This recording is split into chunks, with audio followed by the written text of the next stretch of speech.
My name is Dr. Eric Moore. I'm a Universal Design for Learning and Accessibility Specialist at the University of Tennessee, Knoxville. Today I want to explore this question: what does it mean to be an expert learner? Well, before we go too far into defining an expert learner, I think it's worthwhile starting by talking about the question: what does it mean to be an expert at anything? For example, what does it mean to be an expert musician? What does it mean to be an expert athlete? What does it mean to be an expert? Well, I think one conception, or perhaps misconception, is that expertise is granted when someone achieves a certain level of greatness. So we have a variety of people in a given field of endeavor, and they're at various levels of skills and achievement, and some of them cross over this imaginary, invisible line of greatness. And we can say, there, congratulations on your expertise. Now you can rest on your laurels. However, when we talk to those we consider expert or great in various fields across time, I don't think this is what we see. Look, for example, at Leonardo da Vinci. He obviously is very famous for his beautiful artwork, but he's also infamous for never being done. I like to imagine, what if Da Vinci was a modern-day graphic artist? What would his file names look like? Like MonaLisa.jpg, MonaLisaFinal.jpg, MonaLisaFinal2.jpg, MonaLisaFinal.jpg, and so forth. Maybe you, like me, have experienced this type of file name horror before, where you feel too attached to something and it's too hard to let go. There's always something you can make a little bit better. What about Simone Biles? Since beginning her gymnastics career early on in her life, she has managed to obtain 25 World Championship medals and has earned 7 Guinness World Record titles, all by the age of 22. She is the most decorated Olympic gymnast in history, having won 7 gold medals in the last Olympic gymnast competition. What does she have to say about resting on her laurels? Actually, she doesn't. What she says is, we can push ourselves further. We always have more to give. Surely if greatness, if expertise, is simply getting to a point of achievement, then Simone Biles could stop. But she doesn't. One more. What about Yo-Yo Ma? Perhaps the greatest cellist in the history of the world. He makes beautiful music, with warmth and character I can only begin to understand.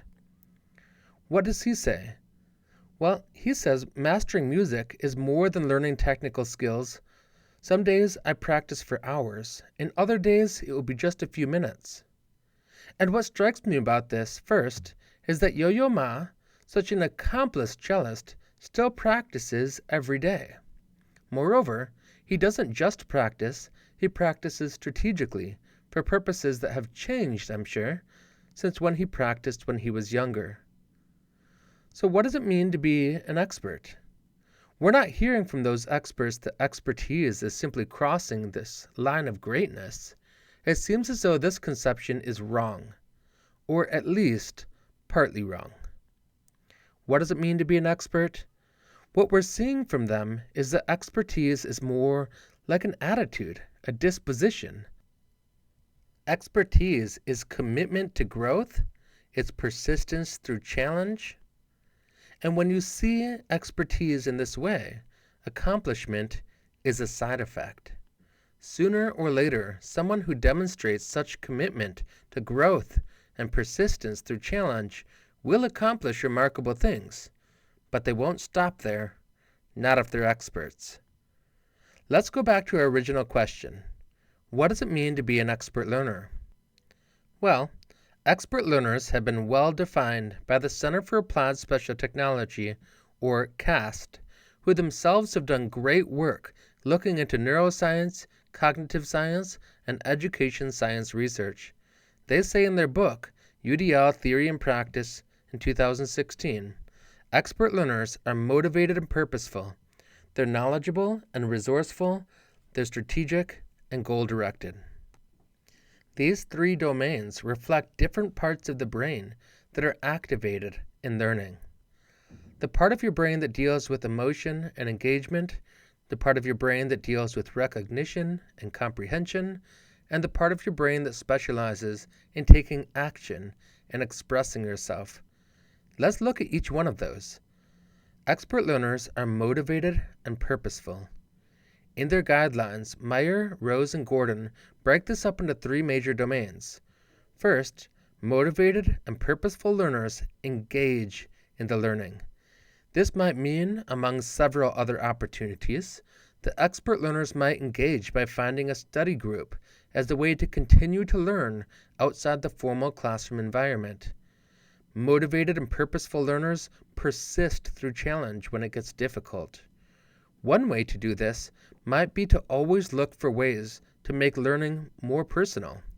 For example, if you're in a general education course where the subject matter is not necessarily what you're interested in for your career or your personal ambitions, find ways to look for skill development and opportunities to connect what you're learning to things that do matter to you.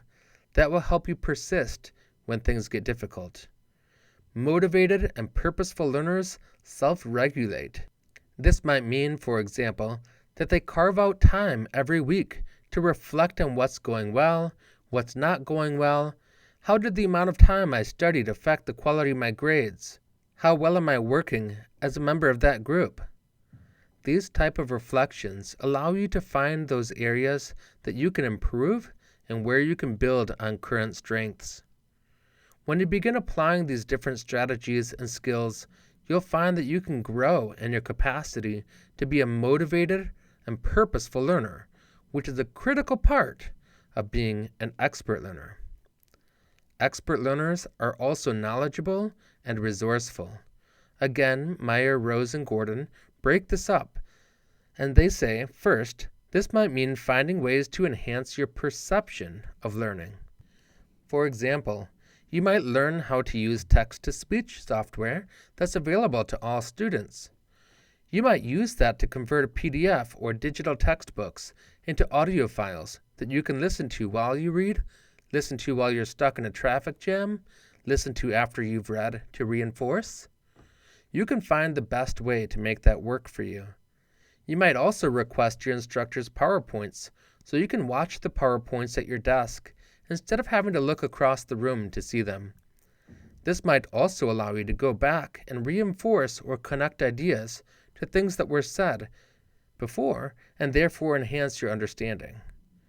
Knowledgeable and resourceful learners also know how to seek support. This is critical. It might mean, for example, visiting your instructor's office hours, using the Student Success Center, or finding web tools that can reinforce or support your knowledge and understanding. Things like Khan Academy, YouTube, LinkedIn Learning are all great ways to shore up your knowledge and find out the things that you're missing in a given class. Knowledgeable and resourceful learners also look for ways to understand deeper. This might mean finding applications or practical opportunities to take what they're learning in the classroom and put it into practice. You might also do something like revisit or reformat notes that you took in class. So if you took text-based notes, can you go back and redevelop them into a visual map or a diagram? And in that way, reconceptualize and reorganize the main ideas. By doing this, you'll reinforce and increase the quality of your comprehension. If you use these types of strategies and approaches to learning, you'll become more knowledgeable and resourceful with whatever it is you're learning about, and that's a critical quality of being an expert learner. Expert learners are also strategic and goal-directed. This means that they do things like use tools effectively. This might mean, in your case, finding different note-taking software to use when you're in class, or when you're reading, or when you're watching a lecture video. Finding those different types of software that work for you and allow you to take good notes is a good strategy. You might also use tools that allow you to convert speech to text for dictating. Maybe, for example, you really struggle to express your ideas in writing, but you're much better at expressing your ideas verbally. So using a tool like this, you can speak your ideas onto the page, then go back and reorganize them into an essay format. Strategic and goal-directed learners know how to practice. This means that they are always looking for chances to actively and strategically work on their weaknesses and reinforce their strengths, especially the ones that are most relevant to their goals and ambitions. Strategic and goal-directed learners know how to develop their own executive functions. This means, among other things, learning how to set good goals for yourself that are challenging but reasonable. They know how to work out strategies to succeed with those goals, and they know how to monitor their progress along the way. As you begin applying these strategies and approaches to learning, you'll become more strategic and more goal-directed, and therefore, you'll be more expert at learning itself. What we find is that learning, like any other endeavor, is something you can get better at. You can learn to learn better.